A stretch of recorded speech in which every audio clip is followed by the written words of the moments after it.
A few weeks ago, I made a video about why people are leaving the state of Florida. But the reality of it is that's not really the trend, is people leaving. There are on average 1,000 people moving to Florida every single day. I think that is an amazing statistic. Now, of course, if you're watching this video in a year from now, that could be different, but that's what they're saying, what it is today in early 2023. And when I'm working with buyers, honestly, most of the buyers are from out of state. On occasion, I do have some local people. I just closed the other day on a property with somebody who is here renting. I've got a couple other buyers that are currently in the state of Florida, but most people are outside of the state. And so my experience has been working with them is there can be a lot of emotion, anxiety, concern, fear. There's so much going on when you're thinking about moving across the country, moving from one state to another. So what I want to present to you today are some concrete steps maybe that will help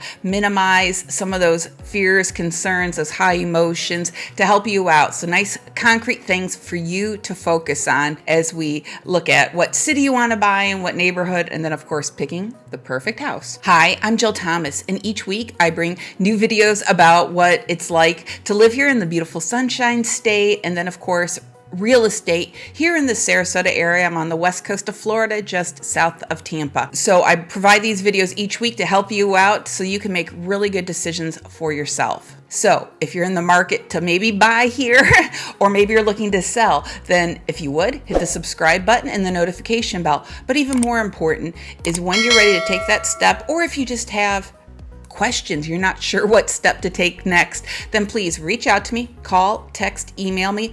I'm happy to chat with you as you sort through these things. Okay, so let's get going with this video, our step-by-step process buying a home. Now, really, probably step 0, it could have been step 1, just the fact that you are watching this video right now, and I have no doubt you're watching videos from other agents here in the Sarasota area or in other areas as well. As you figure these things out, that's a really good first step. It's a step in the right direction because you want to get all of this great information that's out there. So that is awesome. Now, in reality, I think I could summarize this whole video as a process of narrowing things down, because we're going to start off broad and you keep whittling it down as you make decisions. Eliminate things you don't like, include things that you do. So that's the mindset that you need to have as you're looking to purchase a home, is let's narrow it down. Now let's get started on I think I've got 7 steps. Step number 1, location,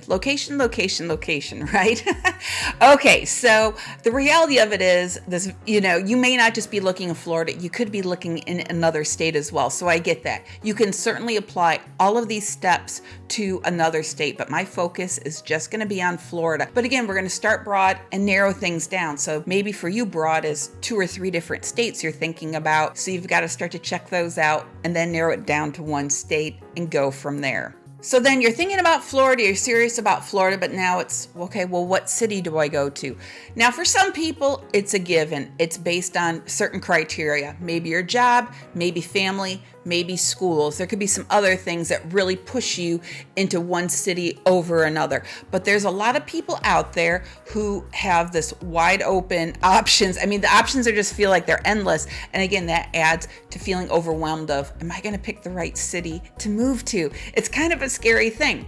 So the first thing I suggest is think about what is most important to you in terms of lifestyle. It could be a host of different things. Maybe you want to be near beaches. Maybe you're into golf, and a golf course is very important to you. Some people want to be near Disney. That's really important to them. Maybe good restaurants and shopping is important to some folks. Arts and culture could be a big thing. We do have in the Sarasota, up into the Tampa area, trickles up there, of course, because it's a bigger city. Lots of options with that. We're very vibrant with our arts and culture. Maybe sports teams are important to you. I've got people that move down here just to watch spring training games. So that could be an important lifestyle choice for you. If I didn't say it already, maybe nice shopping and restaurants. There's some people that just want to be out shopping, enjoy, walk around, eat outside when it's not too hot. That's really important to them. That's how they envision their lives to be. Again, maybe nice school systems. That's an important thing for folks. Let's see, some people just want everything new, shiny and new. They don't want to look at anything old. Other people want to see stuff with character. They want everything to be eclectic. So there's so many different ways we can approach this. And of course, it's not that you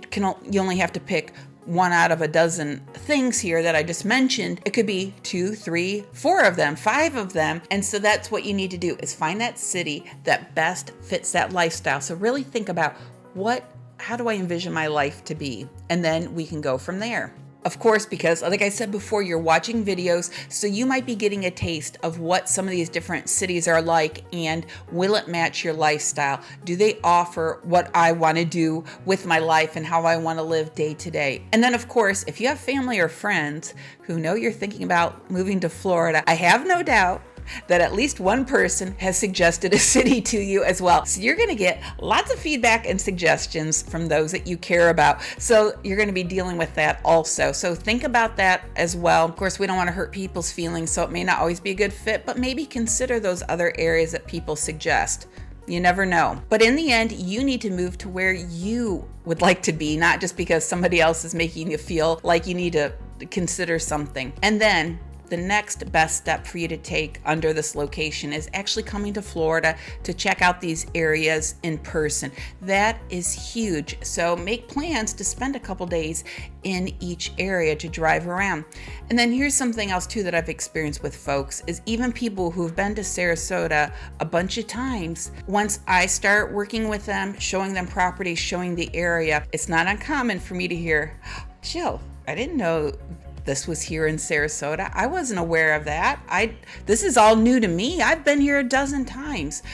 But it's a different thing when you're down here and in vacation mode versus putting on the goggles of being a resident. So it's two different things completely. So you really want to look at a city or town through the eyes of being a resident and just not there on vacation. Not just go, okay, well, Siesta Key is my absolute favorite beach, so that's the city I want to move to. Well, once you see the rest of Sarasota, maybe it won't be a good fit for you anymore, or maybe it's going to seal the deal and you're like, yep, this is the area for me. So you've got to think that through. Then once you get here, you might decide, just like I just said, that maybe the town that was your most favorite is going to fall down on the list, and maybe a town that wasn't at the top of the list might get bumped up. So be prepared to change your mind a little bit once you really start to dig in. So again, we're starting broad and we're narrowing down. Now, the next thing you need to think about is, what's my time frame? How soon do I want to buy? And that leads us into step number 2.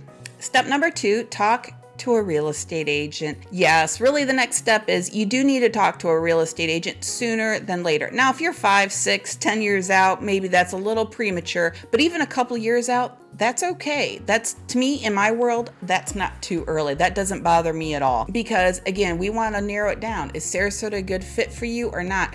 Because even though you have watched so many videos, maybe you've been to the city that you're interested in, maybe you've just done so much research and you feel like you've got a handle on it. But sometimes then once you talk to a local, and then of course a real estate professional, sometimes there are gaps in your education that you didn't even know were there. And so as a professional, I can fill in those gaps for you and help you out. So when you call me, I usually just tell people, just start talking, and then I'll ask questions to help fill in more of what I need to know. But be prepared to share, of course, what type of property you're looking for, what's important to you with that. Again, let's go back to that lifestyle. What lifestyle is important to you? And then right away, I might be able to say, this area is not a good fit for you. A lot of times I'll get people who call me up and they're like, I just want to get a cute little condo, maybe downtown, a place where I can walk and get coffee, but their price point's like $300,000. Well, I already know that product does not exist here. Not in the way that they think that it would work. And so sometimes that can eliminate it right away if once they realize, okay, I can't buy a condo for $300 and walk and get coffee. So I'm here to help with that. Also share what you don't want. That's also very important. Talk about the location. Talk about your motivation. Why do you want to move to Florida? Or why do you think you want to move to the West Coast? Share that. Also, talk about specific locations. So when people call me, it's not just Sarasota. It could be Lakewood Ranch, Venice, Parrish, Northport. There's so many different areas out by the beaches. So talk about that location. What's important to you there? Of course, budget. That's huge. Otherwise, we have no direction at all if we don't share budget. But in the end, I just encourage people to be transparent, because if they're not transparent, I can't help you as much. And don't feel bad if you are looking in another city. That's nothing that you need to hide from me. Honestly, sometimes I just assume that people are. And on occasion, I will ask oh, now what other areas are you looking in? And they're like, oh, okay. I don't know if people feel bad, they feel like maybe I won't work with them, or I might feel like that they're wasting my time if they're looking in other areas. No, this is so important for you guys. Again, let's narrow it down. Let's figure it out and decide if my market is a good fit for you or not. And if it's not, that's okay. All the best to you. That's all right. I feel like this is just part of my job and what I do.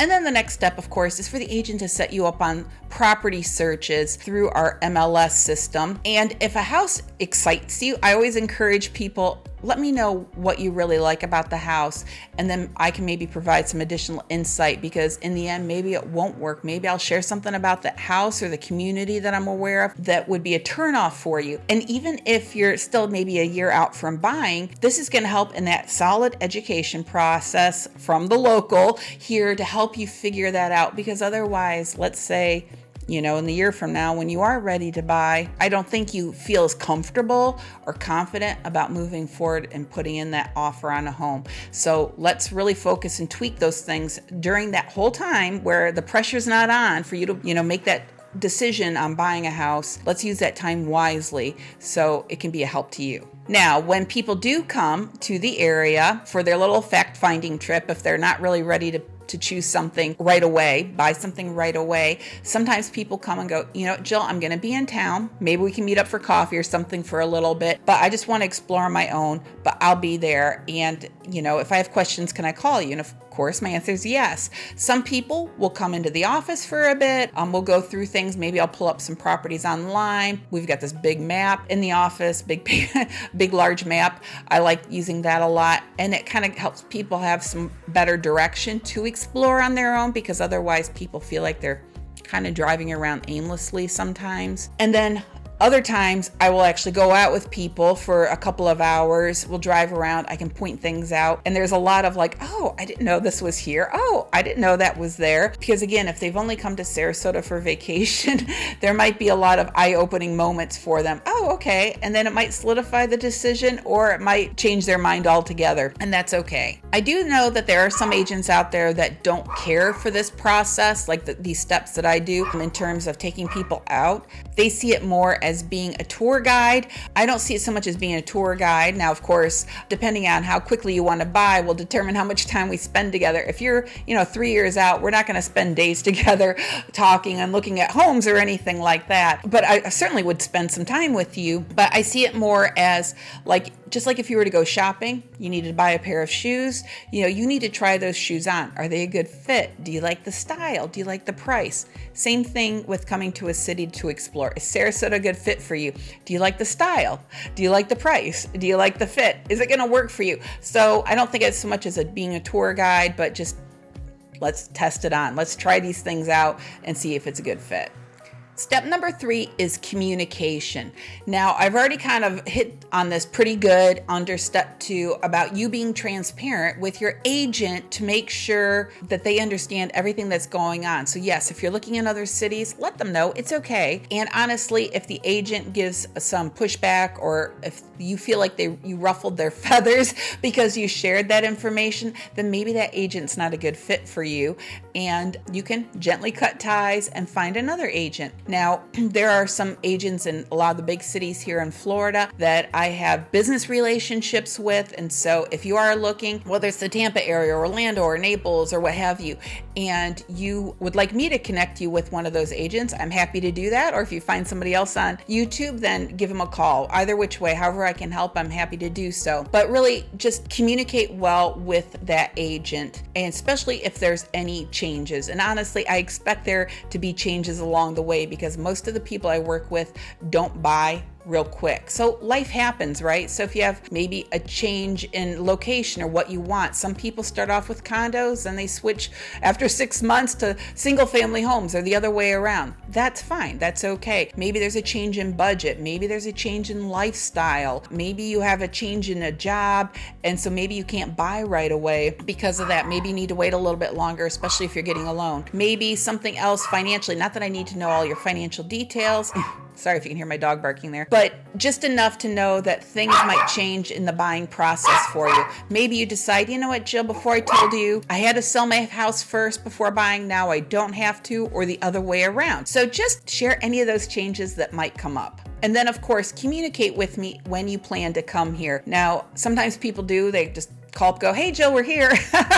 And that's fine. I'll make it work. But ideally, if you know in advance that you're coming, just give me a little heads up, and maybe we can even schedule out a day or an afternoon or a morning to spend a little bit of time together. Like I said, I expect people to have some changes in their life. They can have a change of mind, a change of situations, change of life, supernatural, super normal. It's okay.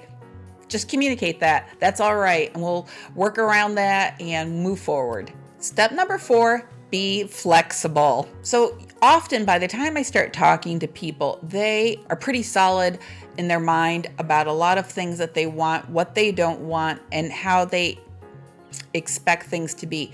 But as we've been talking about, sometimes by the time you do talk to me, I might be bursting some bubbles, or I'm providing insight or filling in those gaps that you didn't even know existed, and then I burst a bubble or two. And there is a lot of disappointment sometimes, like, oh, well, I didn't know that. You know, they're so excited to talk to me, excited to move forward, excited to make big choices, big decisions, and then there's some disappointment. So I think that just you knowing that when you talk to me or talk to an agent in the area that you're looking at, that could happen, will really help with that mindset, so you're not so crushed. Okay. And of course, I try to be very gentle. I'm not like, oh, well, how did you not know that?